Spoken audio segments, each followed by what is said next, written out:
Connecting with spirit is such a beautiful thing, but it's less about looking out externally for answers and more of tuning in and getting to be able to understand yourself and connecting to yourself.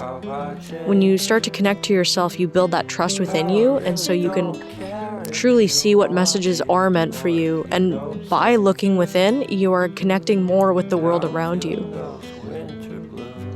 Everything is connected, everything is consciousness, and so it takes a deep understanding of what connection is to really be able to understand and channel messages from spirit. It starts with you. When you look within, that's where you get the messages from spirit all around you. And you can trust that they're meant for you too, because you'll know the difference, you'll feel it. A lot of it is feeling.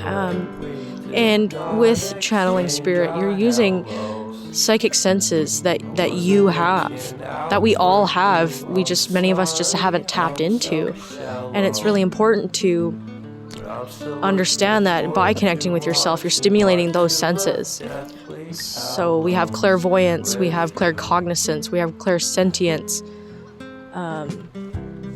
Clairaudience is the other one. And so that's clear hearing, clear seeing, clear feeling, clear knowing.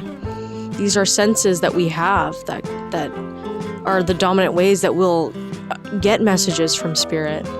And we all have each ability, but certain ones are stronger. We have certain aspects that are stronger. Some of us can hear messages easier than others, or see things better than others. They're more clairvoyant, so you can see things better. Or you get more visual images or messages from spirit that are visual. So again, we all have these abilities, just some of them, we might have muscles that are stronger in certain aspects, but that doesn't mean we can't work out the other aspects. We can learn, if you're better at visualizing, you can learn to hear better messages from spirit. You can learn to just cognitively know, claircognizance, just knowing, getting that knowing, strengthening your intuition. And then clear feeling too. When you're around people, pay attention to how you feel and check in with yourself.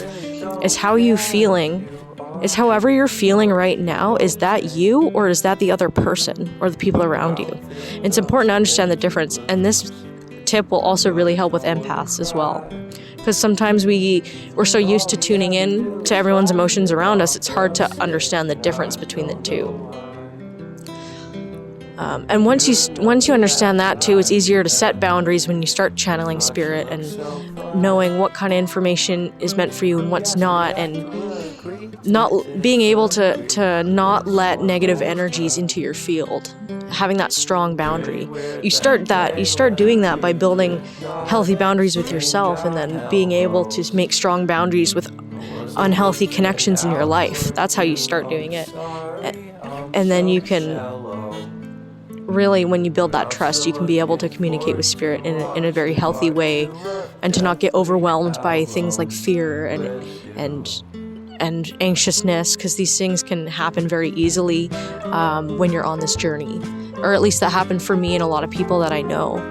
It can get scary at times because it's new and there's not a whole lot of understanding on this kind of stuff, right? Like, unless you go looking for the information.